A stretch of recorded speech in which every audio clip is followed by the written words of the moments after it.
আপনি success does not come automatically. আয়োজনটি বাংলাদেশের সর্ববৃহৎ স্যার ডাক্তার নাজিমুদ্দিন। এই বিজয়টি আমার প্রাপ্য ছিল। যারা মাঠে লড়াকু সৈনিক ছিলেন। শীতকালীন ক্রীড়া প্রতিযোগিতায় গাজীপুর টঙ্গীস্থ আমজাদ আলী সরকারি স্কুল অ্যান্ড কলেজ চ্যাম্পিয়ন হওয়ায় অনুভূতি প্রকাশ করেছেন কলেজের প্রতিষ্ঠাতা বীর মুক্তিযোদ্ধা ডাক্তার নাজিমুদ্দিন আহমদ, টিম ম্যানেজার, টিমের ক্যাপ্টেন এবং কলেজের অধ্যক্ষ ও সাবেক ন্যাশনাল অ্যাথলেটিক নেতৃবৃন্দরা। ৫৩তম শীতকালীন প্রতিযোগিতায় উপঅঞ্চল,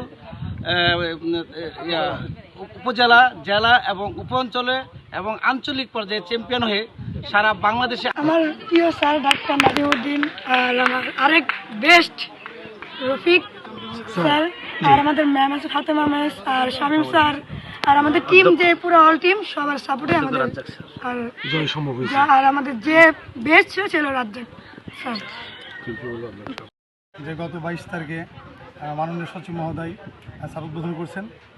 এই যে মাধ্যমিক লেভেলের খেলাগুলো পুরো চিটাগং শহরে হয়ে আসছে বিভিন্ন ভেন্যুতে।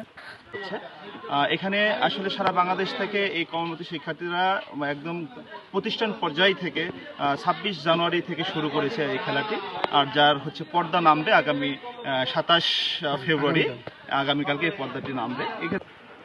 এই বিজয়টি আমার প্রাপ্য ছিল।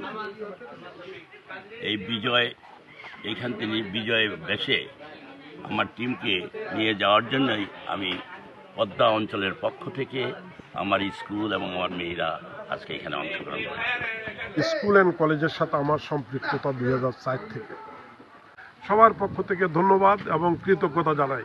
পরিশ্রমে ধন আনে পুণ্য আনে সুখ, আলিশে দারিদ্রতা আনে পাপে আনে দুঃখ। পরিশ্রম করে যে আজকে তারা যেই অর্জন, এই অর্জন কখনো ভুলা যায় না। প্রতিও আমরা সবাই অত্যন্ত কৃতজ্ঞতা জ্ঞাপন করছি। ধন্যবাদ আপনাকে এবং আপনার চ্যানেলকে। আসসালামু আলাইকুম। Does not come automatically. অনেক কঠোর পরিশ্রম, সাধনা, ত্যাগ, তিতিক্ষার ফলে আজকে আমাদের এই টিমটি সেই গাজীপুর সদর থেকে শুরু করে জেলা, উপ অঞ্চল, অঞ্চল পেরিয়ে আজকে এই পবিত্র পূর্ণভূমি, আজকে জাতীয় পর্যায়ে যে আমাদের